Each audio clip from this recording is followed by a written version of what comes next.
Hi everyone, my name is Hannah-Lisa. As it's Halloween next week, I'm going to show you how you can achieve a spooky yet glamorous makeup look using Rimmel London products. Start with clean, makeup-free skin and use the Rimmel Lasting Finish Primer. This will give you a smooth and even base for your foundation. Rimmel foundations are easy enough that you can use your hands, but feel free to use a brush or a sponge if you want to. I'm using the Lasting Finish foundation in shade Ivory, which is lighter than my skin tone as I want to give a Vampi feel to the makeup. Don't forget to cover your ears and neck, otherwise these areas will really stand out against your new gothic skin.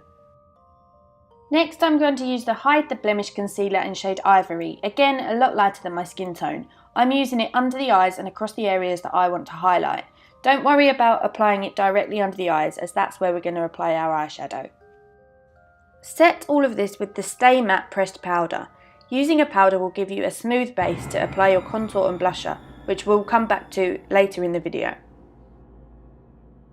Now let's move on to the eyes. As a base, apply the Scandalised Gel Liner in shade 1 all over the lid. This is the blackest of black and will ensure that your eyeshadow stays put all day long. Apply the Smoke and Shine Kohl Pencil in black on the upper and lower waterlines. We want to make sure that our eyes are extremely dark and smoky. Don't worry about being neat, as we're going to blend this out in the next few steps. For the next few steps, I'm going to be using the Glam Eyes HD eyeshadow palette. Each of these palettes contains 5 different shades, which makes creating smoky eyes super easy. This palette is called Brixton Brown and contains some rich, reddy browns which are perfect for this look.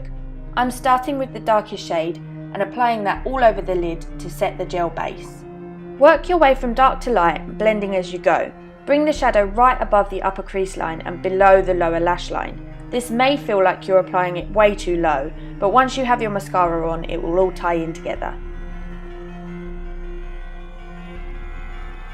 Your brows are not a key element in this makeup, so just fill them in naturally with the Brow This Way kit. Apply the wax first. Doing this will ensure the best colour payoff and longevity for the powder, which you apply on top. Now for my favourite product, mascara. This look calls for dramatic, volumised lashes, and what better way to get that than to use the Super Curler Mascara. This is an intense black and really lengthens, curls and volumises your lashes.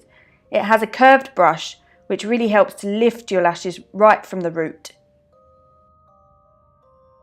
Now, use the gel liner again to create a flick at both the inner and outer corners. I like to do this after I've applied my mascara, as then you can see where your lash line naturally ends.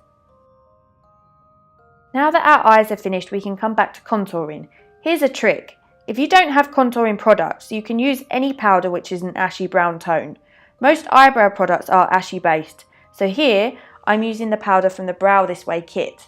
Apply this under the cheekbones to really emphasise them. I'm going to use a small amount of the Lasting Finish blush in shade 220 on the apples of my cheeks. Don't use too much as we don't want to look too alive, it is Halloween after all. Another trick, highlighters can be any pale shimmery powders. Eyeshadows are particularly good to use. I'm going to use the white shade from the Piccadilly Circus palette. Apply your highlighter, paying special attention to cheekbones, centre of the nose and Cupid's bow. You can use quite a lot of highlighter for this look as we want to look supernaturally glowy. For the lips, we're going to create a beautiful dark red ombre. To do this, I'm first going to line the outside of my lips using the Scandalised Gel Liner again. This works perfectly for this as it's extremely precise and stays put once you apply it, whereas it's quite easy to smudge when using a Kohl pencil or a regular lip liner. Now fill in the lips. I'm using Provocalips lipstick in shade 550, Play With Fire. Blend the black liner into the red to create the ombre effect. Provocalips is applied in 2 parts. First, the intense colour, and then once that's dried, the clear top coat to lock in the colour all day long. And that's it. An easy makeup that's spooky enough for Halloween but still pretty and glamorous at the same time. Now, who wants to upgrade this look from vamp to vampire? To create the effect of bite marks, take an eyelash glue with a small brush and apply it in 2 circles to your neck. Apply a few thin layers, letting each one dry in between. Peel the edges up slightly in the centre using tweezers and then blend the edges with your foundation. Fill in the middle with a black eyeliner to give depth to the wound. Apply a blusher around the outside to make the skin appear reddened, and then use a red lipstick to fill in the wound. This one is the same Provocalips lipstick that we used for the lips. Finally, fake blood can be added using Rimmel's Oh My Gloss in shade 500 Ooh La La. I'm also going to add this to the corners of my mouth to give the appearance of dripping blood. It's so much easier than it looks, isn't it? And no expensive or complicated special effects products are required. It's all done by using your favourite Rimmel products. We hope you have a spooktacular Halloween, and we'll see you soon.